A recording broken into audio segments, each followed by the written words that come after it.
사도행전 15장 말씀 보겠습니다.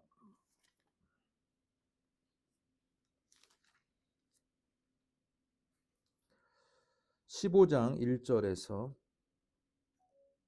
21절까지만 보겠습니다. 주보와 달리 사도행전 15장 1절에서 21절까지 저와 여러분이 한 절씩 돌아가면서 기도하겠습니다. 어떤 사람들이 유대로부터 내려와서 형제들을 가르치되 너희가 모세의 법대로 할례를 받지 아니하면 능히 구원을 받지 못하리라 하니 바울 및 바나바와 그들 사이에 적지 아니한 다툼과 변론이 일어난지라.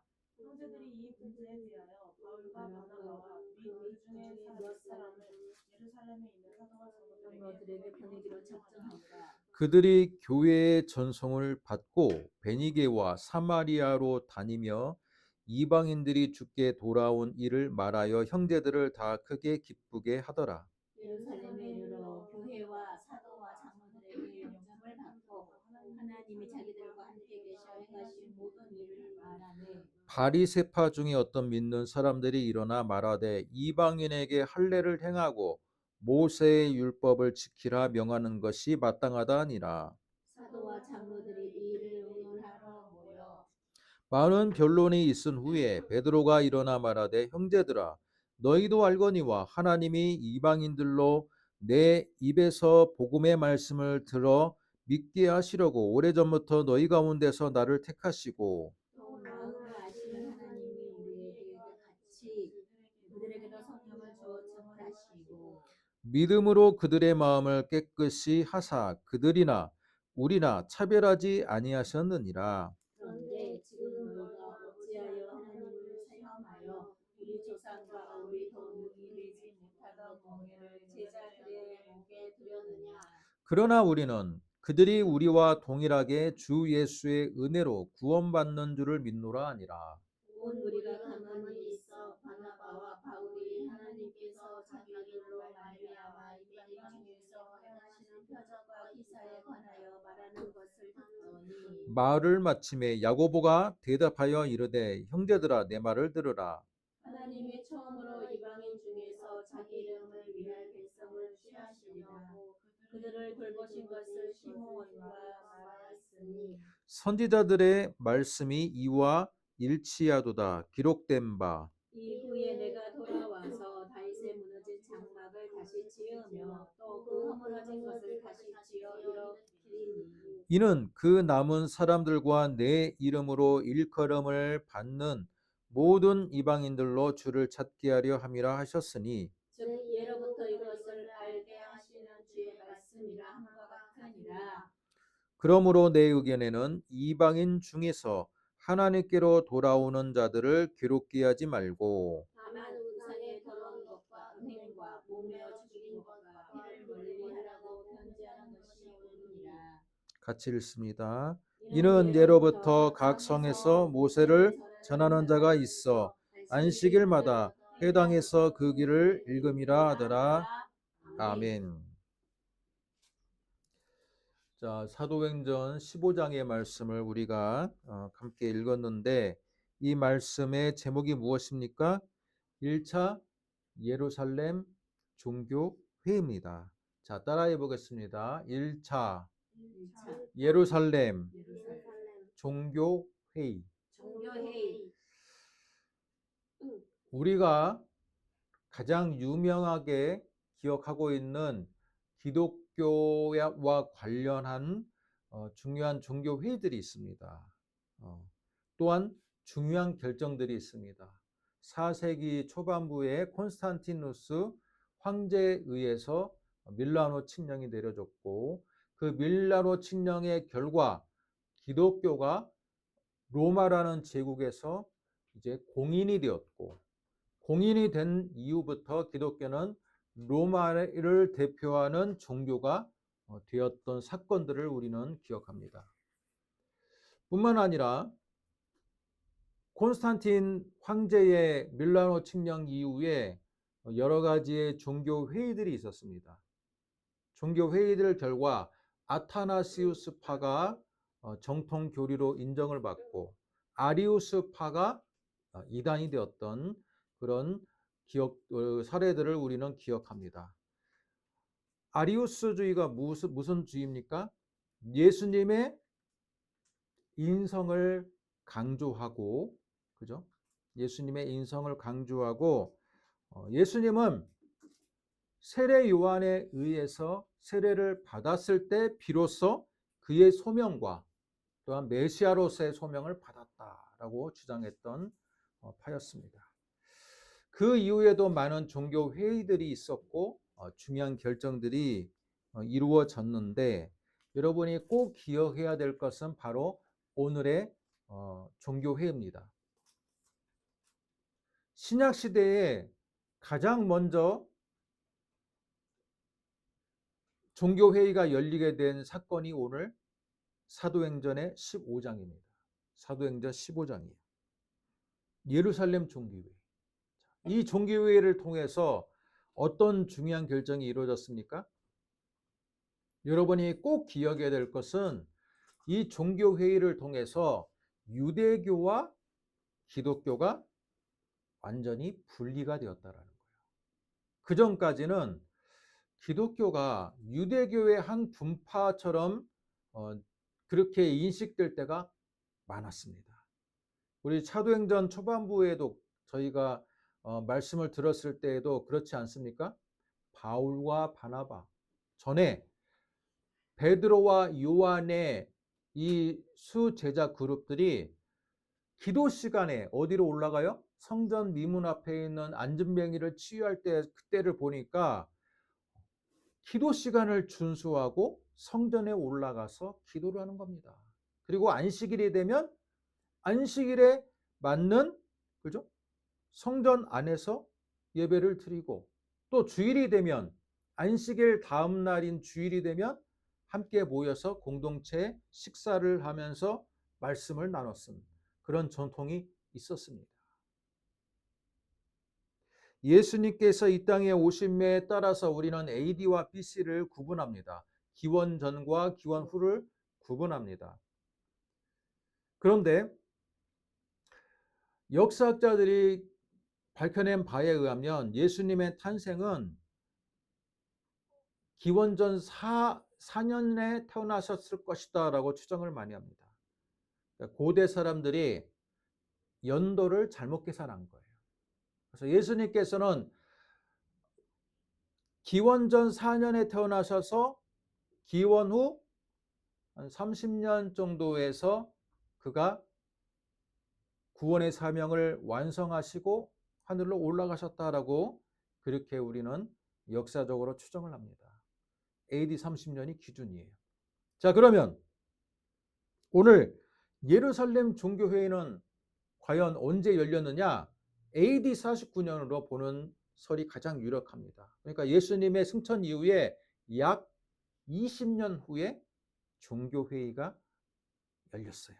그러면 그 20년 전까지는 어때요? 20년 전까지는 유대교에서 기독교가 완전하게 분리가 되지 않던 시절입니다. 무려 20년 동안이나 공존했어요.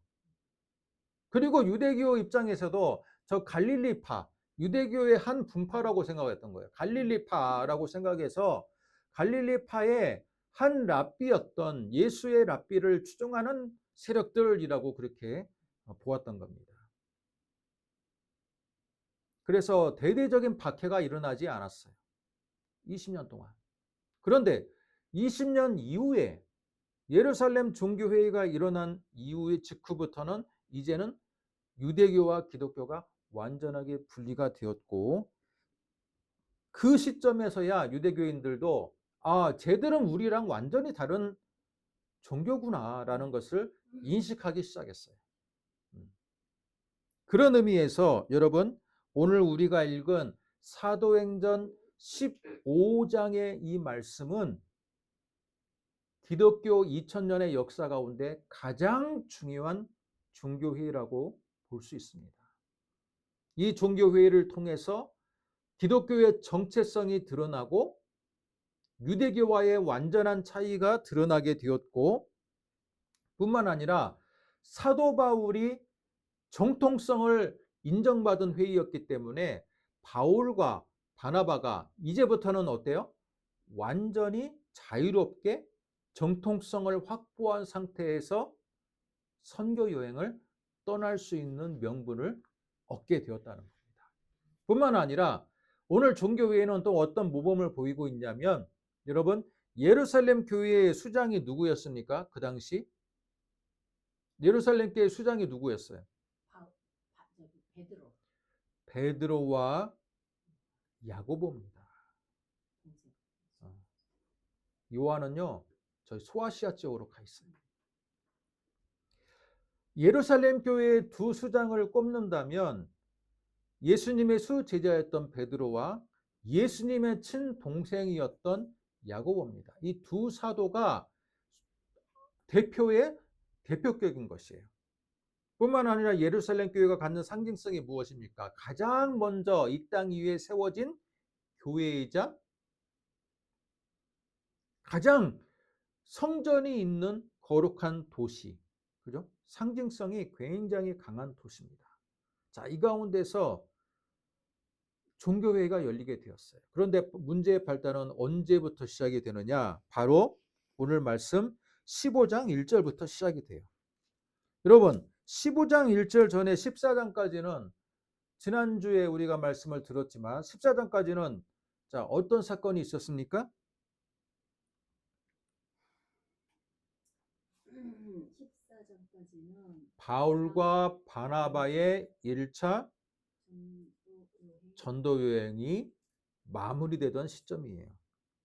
1차 전도 여행의 시점을 AD 47년에서 48년 정도로 생각합니다. 거의 한 1년에서 2년 사이에 이 기간 동안에 소아시아 지역을 두루 다니면서 전도 여행을 하고요. 그리고 나서 14장의 하반부를 보니까 전도 여행을 마치고 바울과 바나바가 어디로 갑니까? 자신을 선교사로 파송해 주었던 안디옥 교회로 돌아가는 거예요. 다시 컴백하는 겁니다. 자, 그런데 오늘 말씀은요, 바울과 바나바가 안디옥 교회에 지금 이제 선교 여행을 마치고 있으면서 벌어진 사건이에요. 안디옥 교회는 이방인들로 구성되어 있는, 전체가 다 이방인은 아니겠지만 그 안에도 유대 크리스찬이 있었겠지만 그래도 대부분 민족을 구분하지 않고 하여튼 이방인이 줄을 이루던 교회였습니다. 자, 그런데 그 교회로부터 유대의 어떤 사람들이 또 왔어. 그 유대주의자 크리스찬이라고 우리 흔히 이야기하는데, 유대주의자 크리스찬이 안디옥 교회로 몰려와 가지고 형제들을 가르칩니다. 그리고 바울과 바나바의 그 가르침과는 다른 색깔의 가르침을 가르치는 거예요. 뭐라고 말합니까? 1절을 보시기 바랍니다. 너희가 모세의 법대로 할례를 받지 아니하면 능히 구원을 받지 못하리라. 자, 이 사람도 예수를 믿는 사람이 아니에요. 예수를 믿는 사람이에요. 어떤 사람이라고 표현되어 있지만 여러분, 안디옥 교회에 들어와서 가르침을 전했다는 것은 뭐예요? 유대교인들이 아니에요. 유대인들이지만 회심을 해가지고 크리스찬이 된 사람들이에요. 그런 사람들을 우리는 뭐라고 부릅니까? 유대 크리스찬이라고 부릅니다. 근데 이 유대 크리스찬들이 유대로부터 내려왔다. 제가 볼 때는 예루살렘 교회 출신일 가능성이, 또는 그 예루살렘 근방에 있는 교회 출신일 가능성이 아주 높아요. 유대에서 왔다니까. 그죠? 자, 그런데 이 사람들의 가르침을 봤더니 그 사람들이 딱 안디옥 교회에 와가지고 그들도 바울처럼 어떤 사람들이에요? 순회 전도자들이에요. 그 당시의 전통들이 보면요, 자신이 믿던 진리를 다른 도시로 순회하면서 증거하는 사람들이 바울과 바나바 외에도 생각보다 상당히 많았습니다. 상당히 많았어요. 그래서 바울 서신을 보면요, 유대 크리스찬들이 바울이 선교하는 그 현장에 또 몰려옵니다. 그래가지고 계속 바울하고 마찰을 빚는 경우들이 굉장히 많았습니다. 마찬가지로 오늘 1절의 말씀을 봤더니 그들이 몰려왔어요. 한두 명이 아닌 것 같아요. 자, 뭐라고 말합니까? 너희가 모세의 법대로 할례를 받지 않으면 너 구원 못 받아. 너희들이 지금 예수 믿어서 교회를 이렇게 세웠는데 그건 너무 잘한 거야. 너무 잘했는데 근데 내가 너희들을 보니까 너희들한테 한 가지 부족한 게 있어. 뭐예요? 할례 받는 거. 할례를 받아야 돼. 할례를. 할례를 받지 않아 가지고 너희들이 지금 받은 그 구원이 완성이 안 된 거예요. 완성이 안 됐다고 말하는 거예요. 불완전하다고 이야기하는 거예요. 자, 이 주장에 대해서 2절을 보면요. 바울과 바나바와 그들 사이에 적지 아니하는 다툼과 변론이 일어났어요. 바울과 바나바가 1차 전도여행 때 전한 복음은 무엇입니까? 할례를 의무화한 복음이 아니에요. 이방인에게도 하나님이 성령을 내려 주셨기에 예수의 이름만 믿으면 구원을 받는다는 복음이었어요. 굉장히 진리는 단순한 거니까. 그죠? 단순하고 아주 보편적인 진리의 말씀을 전했는데 유대 크리스찬들은요. 예수를 믿기 전에 그 사람들은 어떤 교육을 받았어요? 율법 교육을 받은 자들이에요. 율법 교육을 받은 자이기 때문에 예수를 믿어도 율법의 소중함, 율법의 가치에 대해서 굉장히 강조하고 중요하게 생각하는 사람들입니다. 때문에 이방인 교회에 와서도 야, 너희들 할례는 받아야 돼. 할례는. 여러분 알고 보면요. 이 사람들은요. 유대 크리스찬 중에서 그렇게까지 극단주의자들이 아니에요. 극단주의들은 뭐라고 주장한지 아세요? 야, 할례뿐만 아니라 구약의 율법을 너희들이 다 배워서 그것을 행해야 돼. 예수를 믿는 믿음만 가지고는 안 되고 할례 플러스 구약에 적어도 모세 오경을 너희들이 공부를 해서 너희들의 삶이 율법적인 삶으로 변화가 되어야지만이 진정한 구원이 임하는 거야 라는 게 극단주의 유대 크리스찬들이었습니다. 그런 의미에서 본다면요. 여러분 1절에서 이 사람들은요. 극단주의가 아니에요. 많이 현실하고 타협한 사람들이에요. 그죠? 많이 현실하고 타협한 사람들이야. 아, 이 사람들은 이방인이기 때문에 모세 오경을 가르치는 것에는 무리가 있다라고 그들은 이미 인정을 했어요. 그러나 한 가지만큼은 포기를 못했어요. 뭡니까? 하나님의 선민이 되기 위한 유일한 남성의 표식, 할례. 그것만큼은 너희들이 꼭 해야 된다라고 이야기한 겁니다. 그 사람들 입장에서는 많이 양보한 거예요. 모세 율법 10계명을 달달 외우고 실천하고 모세 율법을 알아야지만이 그런 지식 바탕 위에 예수를 믿어야지만이 너희들이 구원이 되는 거야라는 그 극단주의 유대 크리스찬 주장에 비하면 이들의 주장은 굉장히 마일드한 거고, 그죠? 많이 그들의 상황을 고려한 주장이에요. 그런데도 바울과 바나바는 뭐라고 말합니까? 그들과 변론하고 싸웠다는 거 볼 때 바울과 바나바의 복음은요. 야, 할례도 필요 없어. 할례도 필요 없어. 예수를 믿는 믿음만 있고 성령만 받았으면 그걸로 구원은 완성이 되는 거야. 자, 그 복음하고 서로 충돌이 지금 벌어진 거예요. 시점이 언제입니까? 1차 전도 여행을 마친 직후, 그리고 여러분 15장의 하반부를 보면요. 36절 이후를 보면요. 바울이 2차 전도 여행을 떠나려고 하는 장면이에요. 그러니까 지금 AD 49년이잖아요. 2차 전도 여행이 AD 50년 정도의 시점으로 보니까 지금 1차 전도 여행과 2차 전도 여행 딱 그 중간 약간 선교를 준비하는 과정에서 안디옥 교회에서 쉬고 있는 그 과정에서 벌어진 사건이에요. 자, 이게 큰 다툼이 되다 보니까 교회에서 안디옥 교회에서 어떤 결정을 내렸냐면, 야, 그러면 이거 우리의 교회의 가장 권위가 있는 본 고향 어디로 갑니까? 예루살렘에게 이 문제를 상정해서 그들에게 누구의 주장이 맞는지 판결을 내려달라고 하자. 그 결정이 안디옥 교회에서 내려졌어요. 그리고 안디옥 교회에서 누구를 파송합니까? 바울과 바나바와 그리고 그들을 보필할 수 있는 몇 사람의 인력을 예루살렘으로 보내는 거예요. 바울과 바나바와 몇 사람 안디옥 교회 사람들이 예루살렘을 갑니다. 그리고 바울과 바나바와 논쟁했던 지금 유대 크리스찬도 예루살렘으로 함께 갔을 거예요. 그리고 나서 예루살렘에 있는 지도자들이 딱 봤더니 이건 결정을 내려야 될 만큼의 중요한 시급하고도 중요한 문제인 거예요.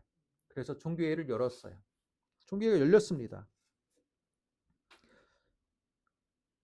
4절부터 이제 종교회의의 장면이 묘사가 되고 있는데, 예루살렘에 이르러 교회와 사도와 장로들에게 영접을 받고 하나님이 자기와 함께 행하신 모든 일을 말하매, 바리새파 중에 어떤 이들은 할례를 행하고 모세의 법을 지키라 명하는 것이 마땅하다. 여러분, 이미 예루살렘 교회 안에도 바리새파 출신 크리스찬들이 있었어요. 그 사람들의 주장은 뭐예요? 그 판례를 받아요. 내가 들어보니까 바울과 싸웠던 저 사람들, 유대 크리스찬들의 주장이 맞는 것 같은데? 라고 지금 말하는 거예요. 말하는 거. 자, 이걸로 볼 때 여러분이 지금 예루살렘 교회의 분위기가 어때요? 나눠져 있죠. 예루살렘 교회 분위기가요, 명확하게 선이 안 그려져 있는 거예요. 명확하게 할례를 받고 율법을, 이방인일지라도 할례를 받고 율법을 배워야지만이 구원을 받을 수 있다라고 믿는 바리새파 출신들이 있고, 그냥 아니야, 이방인들에게도 그냥 예수 믿으면 되는 거지, 성령 받고 예수 믿으면 구원이 되는 거야 라고 생각하는 사람들이 함께 섞여 있었다는 거예요. 예루살렘 교회 안에서도. 그리고 그 섞여 있는 주장들이 여러분 서로를 싸울 만큼 그렇게까지 심각하게 다투고 있거나 분란이 일어나지는 않은 상태였다는 것을 알 수가 있어요. 그런데 어느 현장에서는 싸움거리가 되는 거예요? 바울이 있는 안디옥 교회라는 그 이방인 교회에서는 이게 엄청난 문제거리가 되는 거고 싸움거리가 되는 거예요. 여러분 한번 생각해 보세요. 예루살렘은요, 1000년 동안이나 고대 이스라엘에게는요 수도였잖아요. 그죠? 단순한 왕궁이 있는 수도가 아니라 여러분 하나님의 성전이 있던 곳이에요. 그래서 예루살렘 교회에 있는 대부분의 여러분 신자들은요, 이방인은 소수였고 대부분은 누구예요? 유대인들로 구성되어 있는 교회였던 거예요. 유대인들로 구성되어 있는 교회가 여러분 예수의 부활을 목격하고 회심해 가지고 교인이 되었어. 그런데 그들에게는 이방인에게 구원이 있느냐 없느냐 문제가 심각하겠습니까? 아니죠. 대부분이 다 유대인들인데. 그러다 보니까 그들은요, 이방인에게 과연 구원이 있느냐 없느냐의 문제 자체가 큰 문제가 안 됐어요. 대부분이 유대 크리스찬이니까 그냥 우리 열심히 예수 믿자, 그런 분위기였던 거예요. 그런데 바울과 바나바와 그 일행들이 안디옥에서 몰려오는 순간부터는요, 큰 문제의 파장이 벌어지기 시작했어요. 예루살렘 교회 사람들이 들어보니까, 야, 바울과 바나바를 저렇게 훌륭한 선교사로 하나님이 사용하고 있구나라는 것에 대해서 놀라움이 있었고요. 그리고 선교주에서 이방인들도 회심이 일어나고, 그죠? 성령이 부어지는 것에 대해서 놀랐어요. 그러면서 그들이 야, 이것은 쉽게 볼 문제가 아니다. 자, 문제를 상정하자. 종교회의로 지금 상정하자. 해가지고 1차 종교회의가 지금 열린 거예요.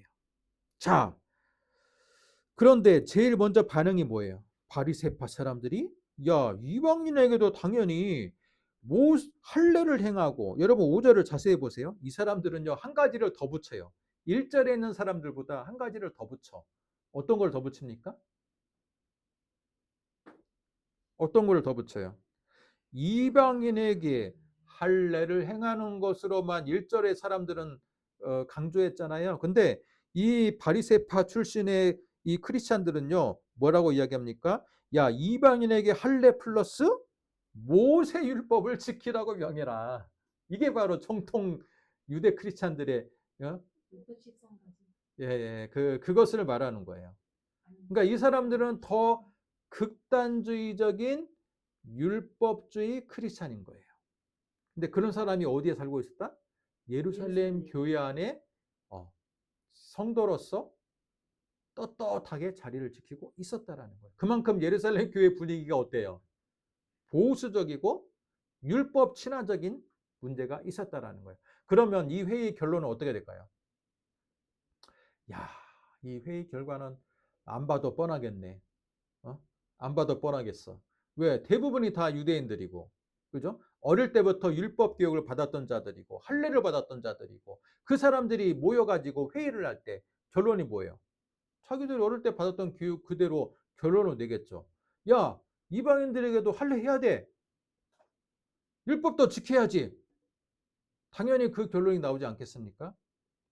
그런데 하나님께서는 이 일을 이미 예견하시고 사도행전 10장에 누구의 세계관을 흔들어 놓았어요? 사도행전 10장을 보면 어떤 사건이 있어요? 사도 베드로에게 환상을 보여줍니다. 율법에서 먹지 못하는 짐승을 환상을 보여주면서 야, 먹어라. 베드로가 주여 그럴 수 없나이다. 율법에서 먹지 말라고 한 말을, 그 짐승을 먹을 수 없나이다. 주님 뭐라 그래요? 야, 내가 먹으라는데 네가 왜 그 짐승을 부정하다고 하느냐? 그 환상을 보고 나서 누구의 초대를 받느냐? 백부장 이방인 출신 로마 사람 코넬류의 초대를 받고 그 안에서 복음을 전하는 거예요. 자, 그 사건을 경험했던 베드로에게 그 사건을 통해서 그가 완전하게 생각의 전환이 이루어집니다. 어떤 생각의 전환이 이루어집니까? 이방인에게도, 처음에는 이방인이 부정한 짐승으로 알았어요. 부정한 사람으로 알았어. 근데 이제 예수 그리스도의 복음을 전하는 새로운 시대가 되니까 이방인들이 부정한 짐승이 아니라는 거예요. 하나님이 깨끗하게 정함을 입혀 주셨다라는 거예요. 그리고 코넬료를 통해서 이방인에게도 세례를 베풀고, 세례를 베풀었더니 뭐가 임해요? 성령이 임하는 사건을 그가 직접 목격하는 거예요. 이걸 통해서 베드로는요, 그 전까지는 베드로도 똑같은 유대 크리스찬이었어요. 그렇지 않겠습니까? 받은 게 율법 교육이기 때문에 이방인들이 아무리 뛰어나도 이방인들이 제대로 된 신자가 될 수 없다라는 생각에 빠져 있던 사람이에요. 그런데 고넬료 사건을 통해서 그가 야, 이방인을 하나님이 정하게 하셨구나. 이방인에게도 성령이 내려지는구나. 여러분, 그래서 베드로가 하는 말을 잘 보세요. 베드로가 7절부터 말하는데요.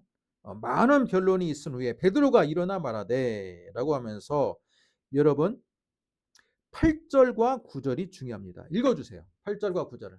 또 마음을 아시는 하나님이 우리에게와 같이 그들에게도 성령을 주어 증언하시고 믿음으로 그들의 마음을 깨끗이 하사 그들이나 우리나 차별하지 아니하셨느니라. 베드로가요, 이건 지금 어떤 사건을 염두에 둔 말이에요? 고넬료 사건을 염두에 둔 말이에요. 고넬료 사건. 야, 하나님이 우리와 똑같이 그들에게도 성령을 주셨어. 여러분, 진리를 결정하는 가장 중요한 잣대가 뭐가 되고 있습니까? 성령의 임함이에요. 성령이 임하느냐 임하지 않느냐. 그죠? 그런데 이방인에게도 성령이 임했다라는 걸 내가 직접 봤다라는 거예요. 그리고 하나님이 그들을 차별했어 안 했어? 차별하지 않고 똑같이 속죄 사역을 했다라는 것. 그것만으로도 우리는 이방인과 유대 크리스찬을 나눌 필요가 없다. 그죠?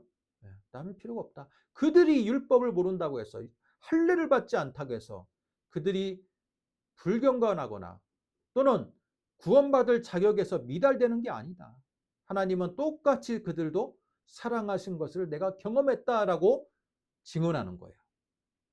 만약에 사도 바울의 사도 베드로의 사도행전 10장의 경험이 없었다면 베드로가 이 얘기를 할 수 있었을까요? 아니에요. 베드로에게 놀라운 고넬료 사건을 보여준 것은 바로 사도행전 15장의 이 종교 회의에서 베드로가 사도 바울의 그 복음을, 그죠? 복음의 편에 들어주는데 가장 결정적인 역할을 하는 거예요. 원래는 이 종교 회의는 다수의 유대 크리스찬들이 있었기 때문에 어느 쪽에 손을 들어줘야 돼요? 유대 크리스찬의 손을 들어줘야 돼. 율법을 강조하고 할례를 강조하는 사람의 손을 들어줘야 되는데 예루살렘 교회를 대표하는 베드로가 바울의 손을 들어줬어요. 그리고 이어서 12절을 보면요. 베드로의 이 바울의 손을 들어주는 발언에 고무된 사람들이 있어요. 누구예요? 바나바와 바울이 베드로의 지지 발언에 힘입어서 바울이 일어나서 야, 하나님께서 이방인에게 행한 기사와 표적을 간증합니다.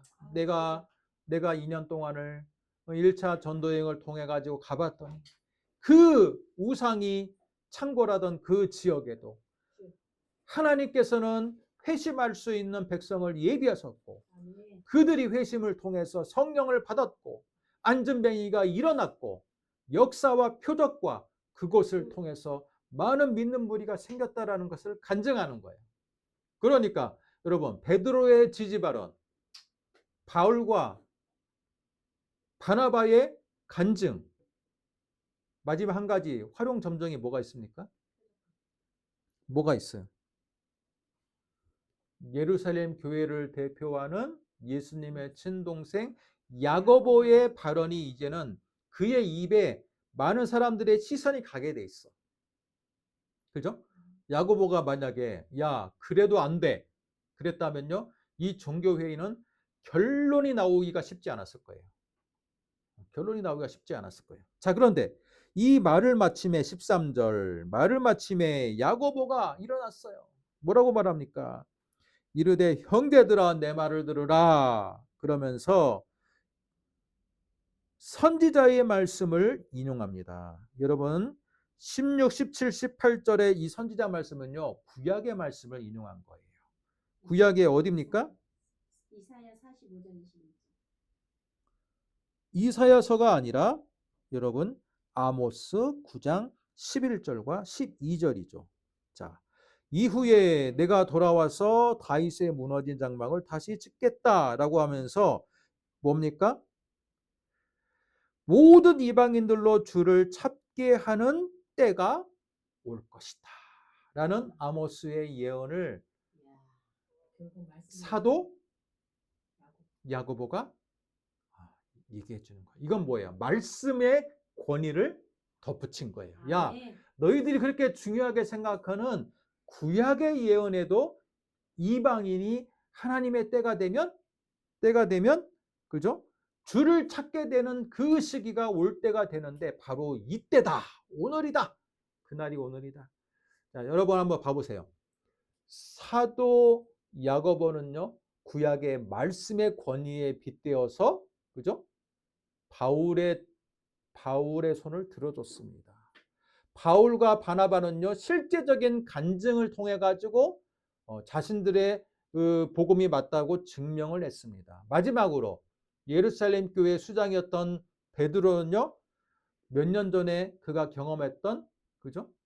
환상과 고넬료 가정에서 임한 성령의 사건을 통해 가지고 누구의 손을 들어줬어요? 바울의 손을 들어줬어요.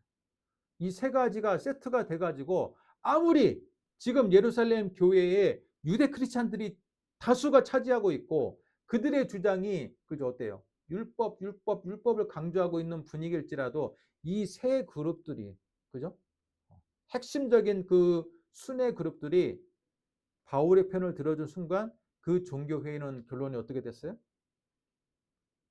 바울의 복음을 정통 교리로 인정을 하게 된 거예요.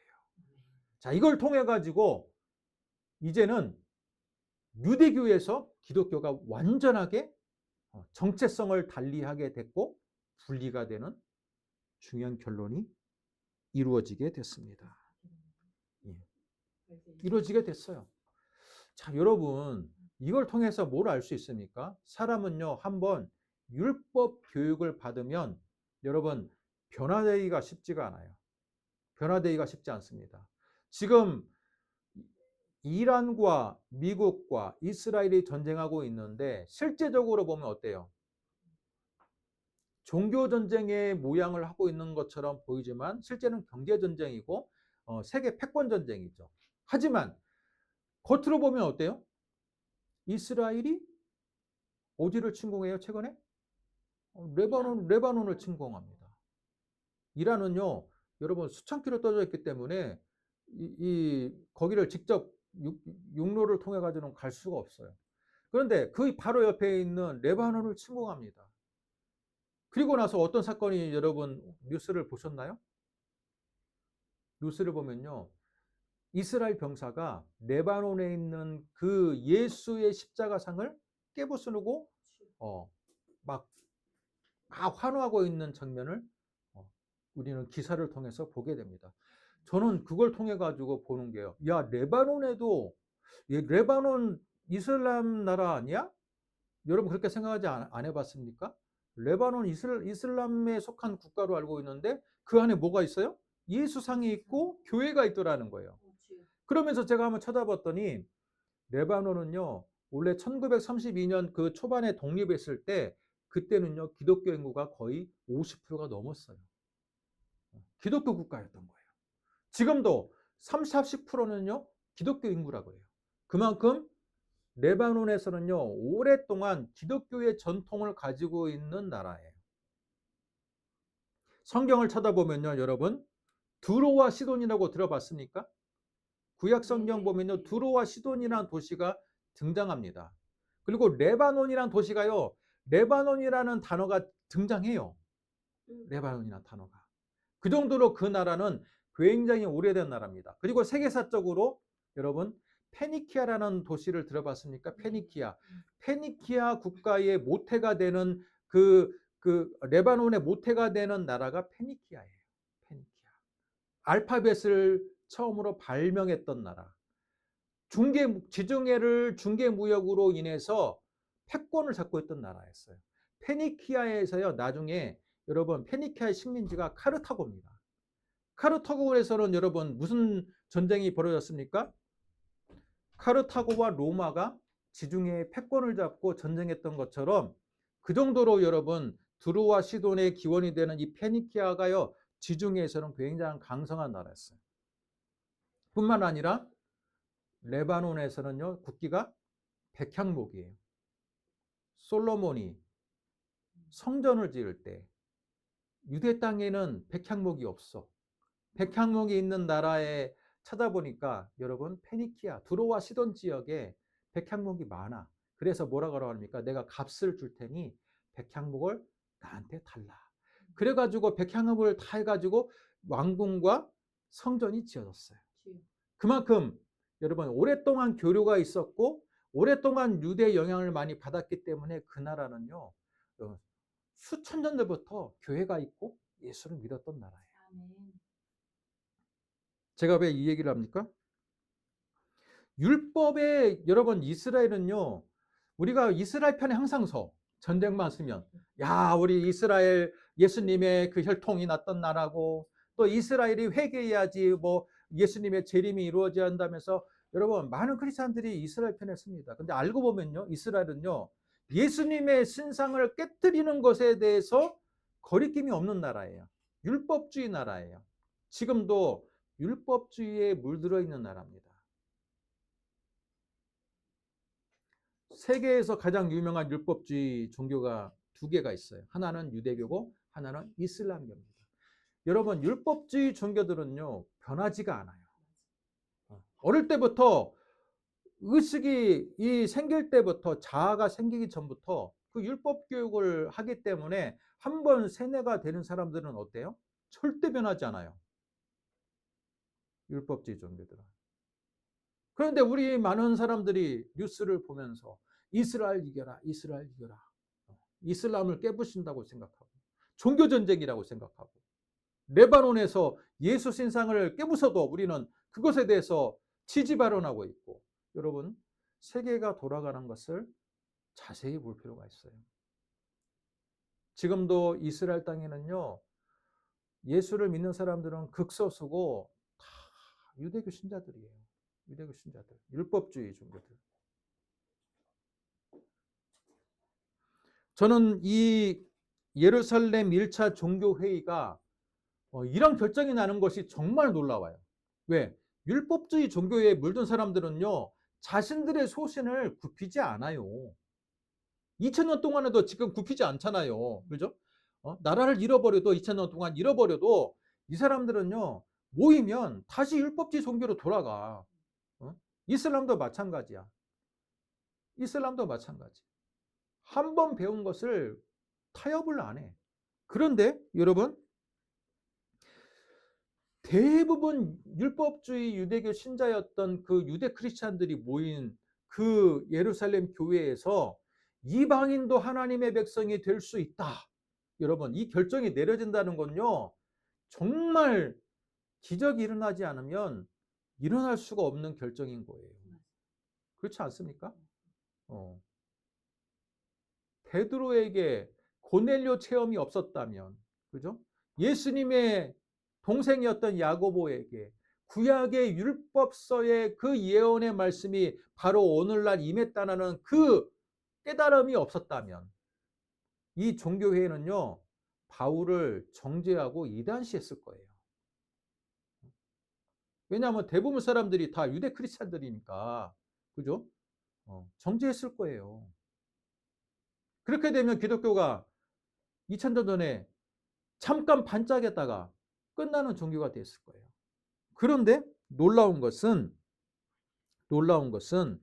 다수의 유대 크리스찬들이 모인 그 교회에서 사도 바울과 바나바의 손을 들어주는 결정이 일어났다는 거예요. 놀랍지 않습니까? 놀라워요. 이들은요, 예수님의 동생이었던 야고보와 베드로는요, 진리 앞에 자신들이 그동안 신념으로 가져왔던 율법주의의 그 신념을 진리 앞에서 바꿀 수 있는 결단을 했던 사람이에요. 그죠? 그동안 내가 살아왔던 그 율법주의를 틀릴 수도 있다는 것을 인정하고 신념을 바꾸는 결단을 내렸던 사람이에요. 우리에게도 그런, 그죠? 포용력과 그런 결단이 있으면 좋을 것 같아요.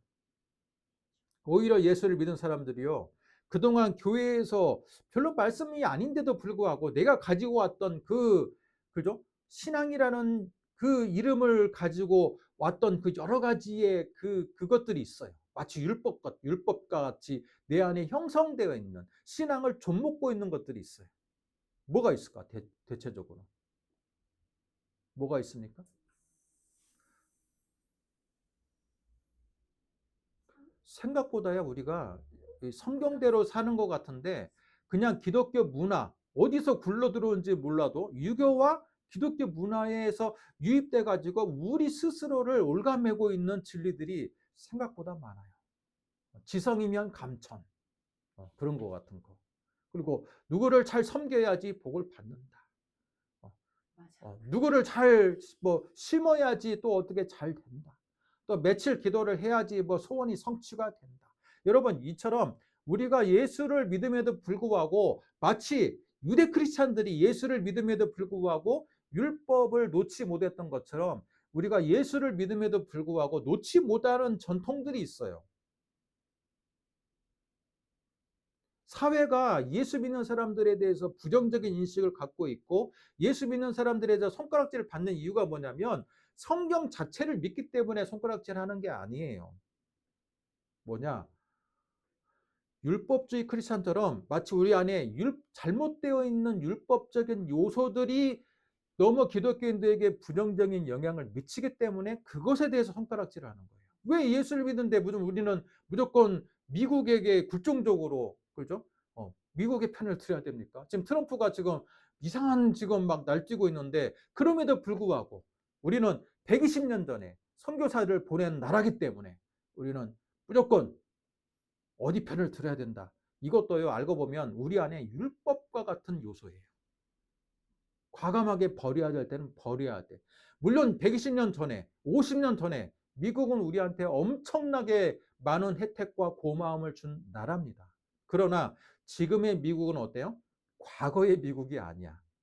과거에 선교사를 많이 파송했던 그런 미국이 아니라 지금은 어때요? 세계 패권을 놓치는 게 아까워서 어떻게 해서라도 동맹들을 울고 먹으려고, 그죠? 동맹들을 어떻게 해서라도 넘어뜨릴 통해 가지고 자신들의 이익을 갈취하려고 하는 나라예요. 그 나라의 정체성이 바뀌었어요. 그렇다면 우리는 우리 안에 있는 율법적인 요소를 점검을 해봐야 돼. 점검을 해봐야 돼. 여러분, 미국만 얘기하는 게 아니에요. 왜 우리가 국내에서, 그죠? 예수를 믿으면 왜 어느 당을 지지하는 것이 마치 이퀄이 돼 버립니까? 여러분, 예수를 믿어도요, 그 안에 보수주의자도 있어야 되고 중도도 있어야 되고 진보주의자도 있어야 돼요. 그죠? 그래야 되는데 우리 대한민국은요, 예수를 믿으면 어떤 당을 무조건 지지하는 것처럼 추종하는 것처럼 그렇게 너무 정치 편향적인 모습을 갖게 되었는데 저는요, 그게요, 기독교 안에 있는 율법주의라고 생각해요. 하나님이 기뻐하지 않는 율법주의. 그게 마치 기독교인인 것처럼 기독교 안에 그런 신념이 포함된 것처럼 많은 사람들이 여겨지고 있는데 여러분, 그건 잘못된 거예요. 베드로와 야고보 이 두 수장이 그동안 율법주의 교육을 받아왔음에도 불구하고 내가 받은 것을 어때요? 고수하지 않고 사도 바울의 간증을 통해서 이방인에게 성령이 임하는 그 실증적인 사례를 통해서 그들의 신념을 반성하고 내려놓았던 것처럼 여러분, 우리도 오늘 1차 종교회의를 통해서 우리 안에 있는 든든한 진과 같이 우리를 신앙생활을 방해하는 율법주의 요소가 무엇이 있는지를 한번 찾아봐야 돼. 그리고 그걸 내려놓을 줄 알아야 돼. 그걸 내려놓지 않으면요, 우리는 여전히 변하지 않는 그런 불완전한 이 여러 가지 잡다한 것들이 우리의 신앙생활 안에 함께 끌고 가는 어려운 인생이 될 수밖에 없어요. 시대의 변화를 잘 감지하시고 여러분 안에 있는 불경건한 요소들을 잘 걸러내시는 여러분 되시기를 주님의 이름으로 축복합니다. 기도하겠습니다. 하나님, 감사합니다. 1차 예루살렘 종교회의라는 제목으로 우리가 말씀을 들었습니다. 예수님을 믿었음에도 불구하고 그들이 받았던 율법 교육으로 인해서 끝까지 할례를 고집하고 율법 준수를 고수했던 대부분의 유대 크리스찬들의 주장과 달리 1차 종교회의는 깨어있는 사람들에 의해서 이방인에게 하나님의 말씀을 전하고 그들에게도 구원이 임한다는 바울의 손을 들어뒀던 그 2000년 전의 그 역사적인 사건을 우리는 기억합니다. 오늘 이 시대에도 우리가 율법주의자처럼 우리가 내려놓지 못하는 신념들, 내려놓지 못하는 가치관들이 과연 무엇이 있는지를 한번 생각해보는 우리들이 되었으면 좋겠습니다. 지금도 주님은 우리에게 말합니다. 야, 너희들이 가지고 있는 그 신념이 과연 진리에서 나온 것이냐? 아니면 잘못된 전통에서 나온 것인지 너희들이 한번 잘 점검해 보라라고 말씀하고 계시는 것으로 오늘 말씀은 우리에게 도전을 주고 있습니다. 하나님, 이 말씀이 우리에게 도전이 되어서 우리 안에 온전하게 내려놓는 것을 내려놓게 하시고 진리 앞에 순종할 수 있는 저희들 되게 하여 주옵소서. 예수님의 이름으로 기도드립니다.